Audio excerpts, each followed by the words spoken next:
Whoever would like to go first, just please raise your hand.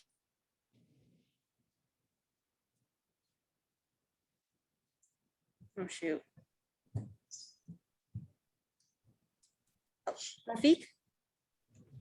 Yeah, all I gotta say is congratulations on this current winning streak, and throughout this streak, how has this team managed to come together as a whole? I mean, from the beginning of the season, I think we've been a very cohesive group. So we've just stuck to what got us to this point, which is our defense and our effort. So big, and I mean, we have great players, obviously, but just sticking to ourselves. Alexa, followed by Haley. Hey, Dejanay. With the win tonight, you guys could officially clinch a double bye. And I know you have larger goals than that, but is that something you all have spoken about in terms of what's at stake for today? Well, I'm sure you guys are just focusing on, doing whatever it takes to get the win. Yeah, Kurt, he told us that today could clinch that double bye. Yeah, for sure. We know that's in the back of our mind, but DB reminded us that, every game we just got to come out there and play, focus on that game, not focus on tomorrow or the next day or playoffs or anything like that, because any team can beat anybody, especially at this point with teams fighting for their playoff lives. So we're just coming out and going to play hard. Great. Thank you. Haley? Hi, Dejanay. How are you doing today? Okay. Okay. So obviously you're coming to the end of your first regular season in the league, and it's been a big year with an Olympic year and being the 25th season and everything. What does it mean to you? They named the W25, that those ladies kind of paved the way for you to be where you are now. What does that mean to you? Yeah, I mean, it's really special. There's always pioneers of everything, and to be a part of this season and just this league is special. I remember growing up in California, being here in LA now. I remember coming to Sparks games every year. So seeing those women on the list and, now being able to play here on this court that I've always grown up coming to watch games is just super special. And I'm blessed to be a part of this amazing league. Thank you. Thank you. All right. Thanks, Dejanay. You're all set. Rafiq, you can go ahead and go first. Yeah, part of the reason why you guys were able to pull off another blowout win in Dallas was those two fast break blocks that you got. Like, what does that tell you about the type of defense you have on the fast break? I just tried to load up to the ball. I think my role defensively has changed a lot with me being at the 4 position this year. So I'm guarding more people that are kind of on the outside. I'm not really in that low help side position that I'm used to being in.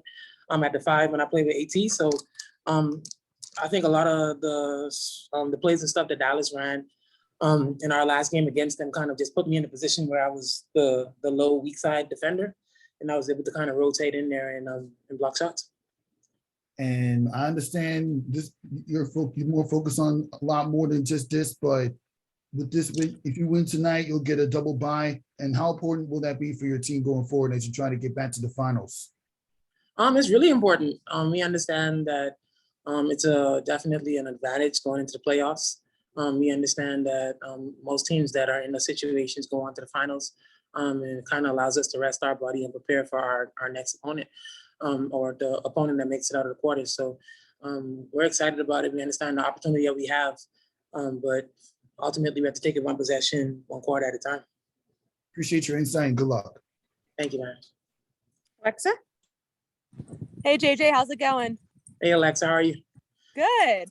So you all are well familiar with LA, having just played them, and obviously their physicality is something that stands out about their particular style. So what sorts of things are you working on just in preparation for tonight to really counter that and to come out and not get kind of rocked back on your heels with how they play? Just starting early, matching their aggressive intensity from the jump, understanding that they're going to send a lot of people to me and Breezy in the post, and they're really just loading the post up. So we have to be prepared for that. When we make a move, we have to understand that it's going to be probably 2 people when we try to turn and finish. And just getting prepared for that, watching a lot of film. I think that's the main things. When you play a team for the 3rd time within, I don't know how long it's been, 2-3 weeks, does it feel like a series? Is it helpful because you just know the team so well, or is it also kind of, they know you guys so well too, so maybe it counteracts that? Like, what's it like to, play them so frequently within a short span?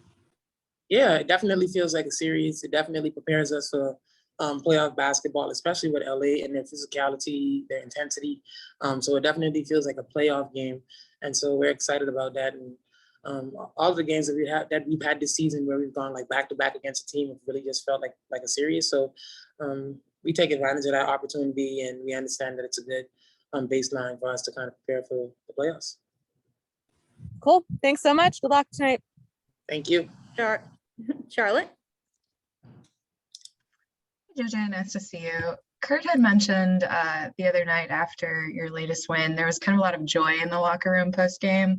I was just wondering, maybe not your impressions, but just kind of how big that is for you guys as a group to be able to kind of find those moments of fun as you try to close out the season and get those big buys.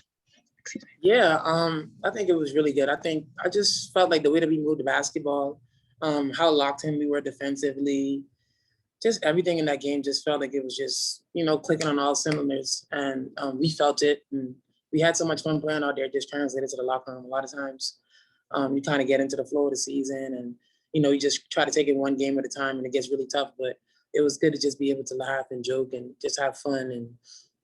And it's a lot of fun when you play well and you allow everybody on your team to get on the court as well. Sometimes you play tough games and everybody isn't able to rotate in and be subbed into the game. And, it felt good for us as starters to kind of handle our business, which allowed everybody else to get on the court and get some minutes as well. How big is that going to be? I mean, I think we might have talked about this in the past, but how big those minutes will be for your bench in the coming weeks and just getting that experience now? Yeah, it's going to be huge. We understand that we're going to need everybody to make this championship run. And we've been demanding more of them ever since the break of just, we need more from them and we need them to be locked in all the way through because we're going to need them for this. So it was huge to be able to see them go out there, play hard and do a lot of good things.